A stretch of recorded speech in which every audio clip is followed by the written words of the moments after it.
Welcome to The Explainer. So, let me ask you a question. What if that little voice in your head isn't actually you? And what if the way we run our entire society is based on a huge misunderstanding of how reality even works? Well, today, we're diving into Lucas Gage's Thoughts and Reflections on Life, a book that's packed with modern insights that challenge, well, just about everything we think we know. Right out of the gate, the book just comes at you with this. It completely attacks our most basic idea, our own fixed identity. Gage is basically saying we're not a static thing, like a noun. We're more like a verb, always in motion, always changing, moment by moment. It's a really powerful idea to kick things off with. So, to really get a handle on this, we're going to follow the author's train of thought. We'll start with his unique philosophy, then get into this inner battle he talks about between our true self and the ego. After that, we'll zoom out to his vision of a unified reality, and then we'll see how all of this stuff actually translates into practical, everyday wisdom and even a pretty radical vision for society. Okay, so where does this kind of unconventional thinking even come from?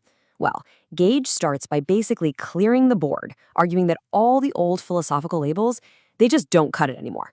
He's really trying to build a whole new foundation for how we understand our place in the universe. He really takes on two of the biggest camps in philosophy, materialism and idealism. He says they're both broken from the start because they can't even define their most basic words. What is material? What is a mind? For Gage, these worldviews fail because they're obsessed with chopping reality up into pieces when he sees it as one single interconnected whole. Now, what's really cool is how the book is actually put together. Instead of these long, dense chapters, Gage structures it just like the Roman Emperor Marcus Aurelius did with his famous Meditations. It's just a collection of short, punchy thoughts. Honestly, it's perfect for our modern attention spans. You can just pick it up whenever you've got a spare minute to think. And this idea of an interconnected world, it naturally leads us to look inward, to what Gage says is the most important division we ever create, the one inside our own heads. This brings us to what's really the central fight in the book, the battle between our true self and the ego. The author paints this really vivid picture of the ego. It's not evil, he says, but it's like an untrained guard dog. It just barks and growls at everything, totally driven by fear and insecurity, and it just makes a ton of noise. The real problem, he says, is when we mistake all that barking for our own voice. So the whole game is learning to tell the difference between the two. The false self, that's the ego. It's the narrator in your head, constantly telling you stories, always looking for approval.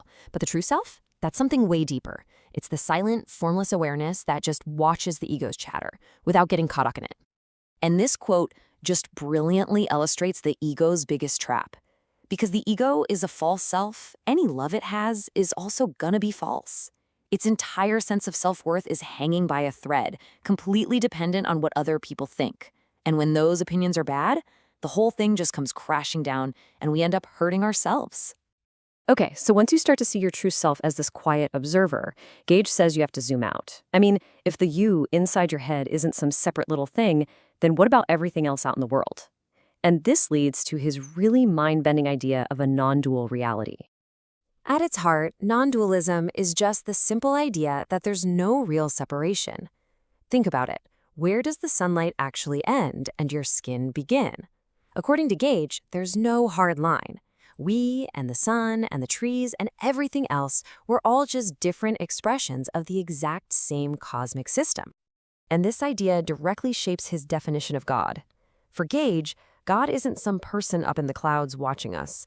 God is the whole show, literally all of existence.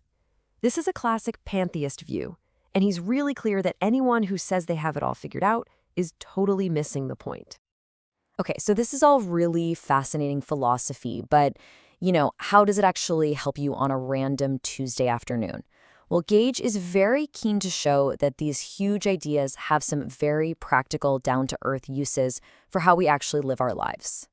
For example, he takes a hard look at the war on drugs. He sees it as more than just a policy failure that's cost over $1 trillion. He sees it as a symptom of a dualistic, divided mindset, punishing people instead of trying to understand the whole interconnected web of things that cause addiction in the first place. He argues it's just jailing nonviolent people while ignoring what he calls the legal drug dealers. The book also pulls wisdom from some pretty unexpected places, like this famous line from the movie Rocky Balboa. Gage throws it in there to make a really powerful point about resilience. He's saying that real strength isn't about how much you can dish out, it's about how much you can take and just keep going. He even gives you practical mental tools, like this NLP technique, to quiet all that inner noise. The idea is so simple but so powerful. First, just imagine a volume dial for your thoughts. Then, just play with it. Turn it up, turn it down, just so you feel like you have some control. The goal is to slowly turn it all the way down to 0 until you feel it click. And then you just focus on that silence. It's like a mental muscle you can train to turn down the volume on the ego. So from the really personal stuff, Gage scales his philosophy all the way up to politics. And yeah, this is where his ideas get pretty controversial. So just to be clear, our goal here isn't to agree or disagree, but to simply explain his vision for society exactly as he lays it out in his book. To stop what he calls special interest wars, he floats a really radical idea. Take the power to declare war completely away from politicians. His logic is pretty straightforward. The people who actually pay the price, with their taxes and with their lives, should be the ones to make the decision. As you can see, his proposal is for a direct vote by all citizens and then have high-ranking generals, not the president, serve as commander-in-chief. He also puts out this other controversial idea of ditching the two-party system. To get rid of what he sees as endless infighting and power grabs, he actually proposes one-party state governments. His argument is that this would make sure a government is totally aligned with the values of its people. For him, political compromise isn't a good thing. He sees it as a kind of submission. So you might be asking, what's the one big idea that connects all these political thoughts? Well, it comes down to a principle he calls anti-supremacy. The logic goes, just like the ego shouldn't rule over your true self, he believes no group, whether it's a political party or a global body, has the right to rule over another group without their permission. This is the bedrock of his argument for national sovereignty. In the end, Thoughts and Reflections on Life is a book that keeps turning the camera back around on you, the reader. It's not really about giving you all the answers. It's more about pushing you to question the stories that are running on a loop inside your own head. So it leaves us with one last challenge.